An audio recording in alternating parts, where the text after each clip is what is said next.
Mabuhay! Maupay nga adlaw! Kumusta?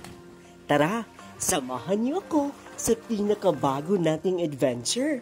Alam niyo ba kung saan ito? Ngayong araw, pupunta tayo sa isa sa mga cold springs na malapit sa town namin. Pagkatapos ng halos isang oras sa travel, andito na tayo sa Bukana papunta sa cold spring. Hindi pa doon nagtatapos.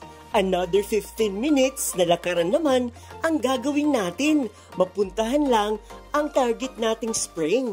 25 pesos lamang ang entrance fee, but you will be required to rent a kubo or a beach umbrella ranging from 250 pesos to 500 pesos. Sulit naman ang bayad sa ganda ng lugar.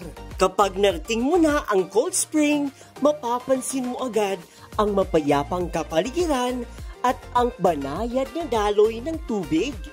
Mayroon din silang magagandang spot para sa photo sessions mo. Ang highlight talaga ng lugar ay ang napakalamig na spring. Pwede ka ditong magtampisaw, lumangoy, o simpleng pagtambay lamang. Umupo sa gilid at namnamin ang sariwang hangin, ang magagandang huni ng mga ibon, ang lunti ang mga halaman at puno na nakapalibot sa spring. Hatid nito'y karagdagang ganda sa lugar. Hindi lang ang paglangoy at ang paglasap ng kagandahan ng lugar ang pwede ninyong gawin dito. Subukan nyo rin ang gagawin ko, pero paalala, mag-ingat palagi. Siguraduhin prepared kayo bago nyo to subukan. In 3, 2, 1. Fulfilling naman kahit papaano ang ginawa ko. Yun nga, hindi lang ako ang may lakas ng loob na subukan iyon. Ang iba pang guest na naroon ay sabay-sabay na tumalon at nag-enjoy sa kanilang ginagawa. Malinis din ang lugar.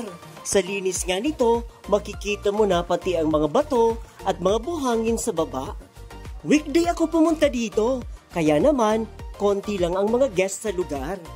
Kapag ganito, mas payapa at mas nakaka-relax. Kaya't kung ikaw ay naghahanap ng bagong adventure, dito ka na sa malamig na bukal ng Haro Leyte.